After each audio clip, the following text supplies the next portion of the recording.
understanding what is beneficial to you that doesn't cost huge amounts of time or money, that makes you a better person, a kinder person, the world's a better place for that. Creative industries move in waves, and handling those turns can often determine fulfillment and success. James Pearson-Howes has been documenting culture and shooting for major brands for 2 decades, alongside producing personal projects in print and short film, by finding time to invest in himself at the start of the day to ride the industry ups and downs. This is how the mornings help him rise and shine. Hi James, thank you very much for being here today. Pleasure. We always like to start at the beginning. So what wakes you up in the morning and what's your first thought? I was thinking about this. I was thinking, it really depends. I think as a photographer, your career goes up, down like this. Work comes in, work comes out, So it's quite pivotal often at, whether work's coming in or work's coming out, or not coming in as it is. I don't have an alarm anymore. I realised that. Don't have an alarm. I just wake up 7:30. So nothing really wakes me up apart from myself. But yeah, that's what wakes me up. Sometimes it's anxious thoughts, sometimes it's happiness, And is that, you don't have an alarm now, has that kind of changed over time? Did you used to have like a sort of strict alarm and now you just wake up? It's probably an naturally? age thing. Yeah. Much nicer way to wake up, isn't it? Yeah. Just getting older. Oldness wakes me up. No, I think kind of also, I guess, patterns as well. So I go to bed at a specific time, usually 10, around about that time. I'm a morning person. I can't operate past like 6 o'clock. If it's anything mentally challenging, I'm dyslexic, so writing's quite difficult for me, or kind of like, I'm a lot better in the morning, and if I've ever pressured with personal projects or work that require kind of a lot of deep thought or kind of mental arithmetic, if you like, I'll wake up very early. I'll happily wake up at 6 and I'll, do the kind of complicated things in the morning. Amazing, yeah. So it's always been a good time for you to be creative, I guess. Is that the morning time? Yeah, and I value it more and more as I get older, I think, because when some people wake up and they're kind of this like weird, groggy kind of thing, and then slowly, I'm just straight away up, and apparently that's how we are as human beings. Because we had to sleep in, you do shifts. Yep. Hence why you're a night person, you're a morning person, and that's your theory is that's what you would be. So I would be on dawn patrol, yeah, and someone who's a night person would be on the night shift, and that's how I've always been. I've always been good at getting up in the morning. That's nice. And if you have that productive morning, I guess we've spoken to people who, they can be productive in the morning. It means the evening time is there to spend with loved ones, friends, family, and you're not working till all hours. So it's useful to have that productive morning, I guess. I call it my procrastination time. That's when I'm just like, oh God, I should be doing this. Yeah, I should learn to switch off more in the evenings. I think I struggle with that. I think mornings are my kind of good time. Evenings are a difficult time I find it quite hard to switch off. I probably procrastinate a lot in the evening. Probably I should learn more to relax and enjoy my evenings because I've done a full day's work. But I think that's also part of being freelance and, running your own thing. And I guess kind of, it's never, you don't really switch off. It's not like a 9 to 5. It's kind of a constant rumination thing. But yeah, mornings are very productive for me. And as I said, I cherish them a lot more now, and try and nurture that space and keep that kind of consistent. Amazing. So you've woken up naturally, which is a lovely way to do it. What's the next thing that happens, would you say? Lemon water. I drink a pint of lemon water, and I've done that probably for 8 years, probably more. Someone told me it's like deacidifying or something like that. But I have that on an empty stomach straight away. That hasn't changed for 6 years. I go through phases of I used to do sort of a morning yoga thing. I still do, but it's kind of goes in and out of kind of depending on what. Particularly, I used to do it outside. I used to do yoga outside because I I used to do yoga because I used to live near a park. And I really enjoy that. In the summertime, I'll go straight to the park. I think that also kind of like helps me wake up. Yeah. Also kind of, as a photographer, you're kind of often in kind of quite, you're holding a camera, you're quite bent. There's a lot of kind of like, you know, bending down and kind of weird poses, and it's good to kind of keep that kind of flexibility. Yeah. And then in the last sort of 5-6 years, I meditate. So I do 10 to 15 minutes if I can. That goes through phases. Sometimes I don't, sometimes I do, but I'm trying to be a lot more consistent with that. I find that's hugely beneficial for a few reasons, because I have a very active brain. I'm very kind of, as I said, it's a lot going on there, and that kind of internal chatter is sometimes good because it kind of, you produce, I'm very productive. But it can also be detrimental. And I think kind of meditation helps me quieten that a bit, and gives me a bit more space to be me, I guess. Yeah. And the meditation is a fairly recent thing, it sounds like. Is there something that made you change to that, or is it just sort of a gradual process of, like you say, thinking it would be good to have something that gives me a bit of separation, maybe a bit of clarity in the mornings? If spirituality is in your family, it's usually permeates through. And as I got older, it kind of something that kind of I've lent and gone to more. And I've been sort of meditating on and off for a longer period, but longer than 5 years. But I think that I've always found it difficult because of my brain just being constantly on, and I kind of want this kind of, why am I not finding this nirvana and this kind of like freedom? But I went to, I did a course in meditation, and I was asking the practitioner, I said, I struggle with it. What's the technique? She's like, do you goal set? I was like, yeah, all the time. She's like, you're wanting something out of this, and you need to stop wanting.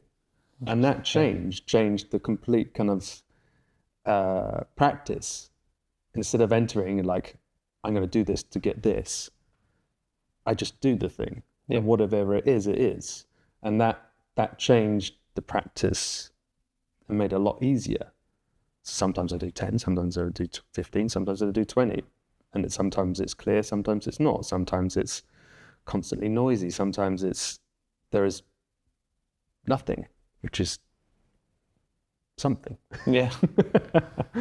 I think that's interesting. One thing we found doing this, speaking to a lot of people, is some people have very strict routines and that really helps them. Some people have very loose routines or no routine at all. But I think one thing that is kind of constant is that people have practices that they just do, like you say, they just do it without thinking about, I'm doing this for this reason. Some people just do the practice because it's even just having that simple ritual in the morning helps people set them up for their day, even if they're not looking to get something specific out of it. So yeah, that's interesting to hear that's what you get from it. I think this thing that I learned really later on in life is kind of I've never understood it really, or not truly understood it, but I think kind of the being kind to yourself, and I think kind of kindness to self, to others, is very hard. It's quite a hard thing to practice because we're often our own worst enemies. And I think kind of that helps me with that understanding, theoretically, some may say, that everything's connected and we're part of this bigger thing opposed to just you on your own, but then also valuing yourself. And I think kind of a morning routine, you put value in yourself, you put care and investment and time into yourself, like an MOT every morning. Yeah.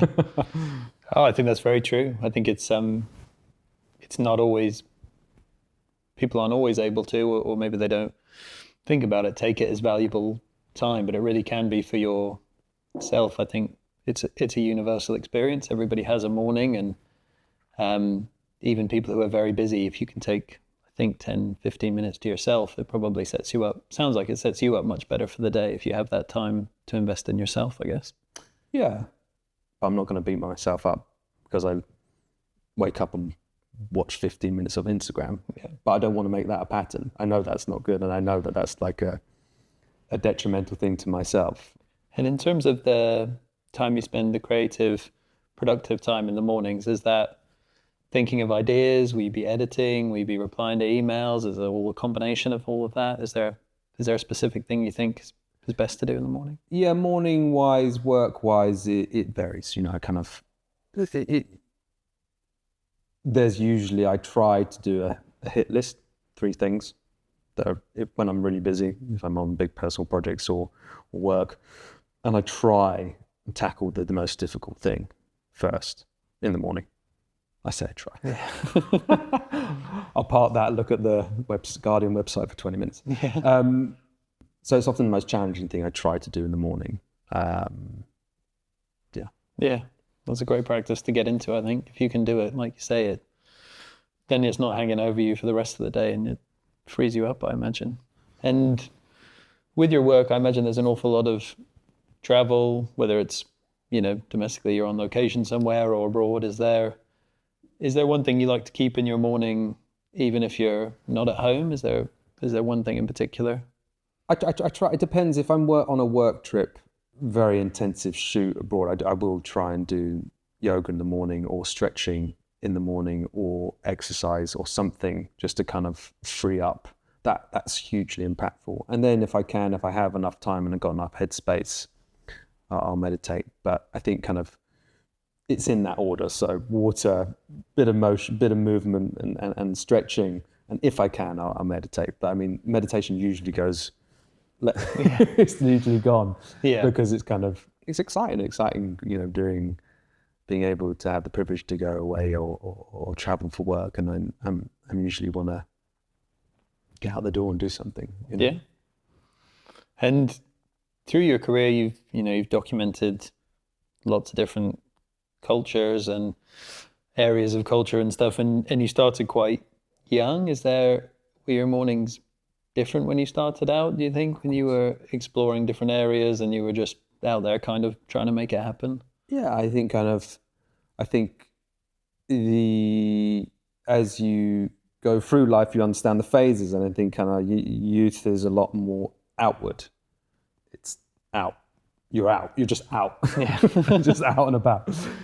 And I think as you get older, you go slowly turn inward, and it's about kind of self, and it's understanding self. And I think kind of that's the same pattern as when I was younger. I was just like, right, let's get up, let's do this, do that. There's a lot of more phoneticness, and I, definitely didn't have a morning routine. I might have ran or something, but no, it was, I don't think I also, up until I was 30, I worked in a shop, so it was like, wake up, got to get to work, and I don't think I put value in that time. Very different, yeah. Yeah, I can imagine, and it's nice to have that. Now that you have that time, it sounds like you make the most of it, which is great. It sounds like it's, productive work-wise, but also for yourself, I think. Yeah, definitely. I think kind of like understanding, going back to kind of being kind to yourself, understanding what is beneficial to you that doesn't cost huge amounts of time or money, is really important. That makes you a better person, a kinder person. The world's a better place for that. So you run a mentorship program, trying to help young people get into photography.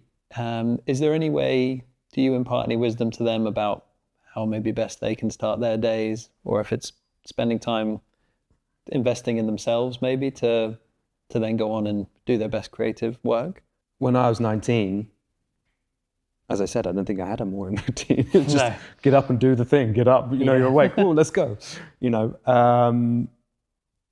But I think kind of, photography is quite difficult. It's quite challenging. It's quite, if you want to do it on your own, there's a lot of competition, there's a lot of kind of adversity. It's difficult. It's quite hard to get into. So you've got to be consistent. You have to, if you're not hugely affluent and you can just do what you want and you can become an artist and just shoot loads of film and, somehow you get the success comes in because you've been around the industry, you're going to have to do something quite hard. And I think kind of, if you don't have consistency and you are not in a kind of a good place, that's difficult to kind of show up and do the thing over and over and over and over again and not expect and not have success. And that's what happens. You have to do the thing over and over and over again. And I think kind of, even now in my career, stuff goes up and down. It's quite challenging at the moment with work. I invested a lot of money in my own personal projects and it's challenging. And I'm careful and very guarded of my morning routine to make sure that I look after myself because that's challenging. And I think anyone who starts in photography you have to accept that that's going to be difficult, and you have to accept that you will have to give up something to get something. That's usually time, and effort. And so you've got to look after yourself and be kind to yourself because, it's a difficult industry to be in. We always like to end on, is there somebody's morning routine who you'd like to hear about? And it could be somebody famous, somebody you know, somebody you admire, anybody really. I don't know what Iggy Pop's routine is. Wouldn't we all, I think. What would he be up to, or, I don't know, what would Skepta's routine be up to? I always find kind of people who probably not have, or maybe they would have a kind of very unusual, routine. I think kind of the obvious people, I imagine they're, they follow lots of kind of interesting people, Eckhart Tolle. I wonder, can imagine exactly what his blissful morning must be like. But I'd often like to imagine even Eckhart Tolle would have a days off, maybe, Yeah. I wonder what his day off is. Yeah. Yeah, doom scrolling. Yeah, probably. Seeing what the DMs are saying. Everybody does that. Yeah. Well, that's great. Well, thank you very much for your time. I really appreciate it. Well, thank you. Yeah, it was a good pleasure. Really fun.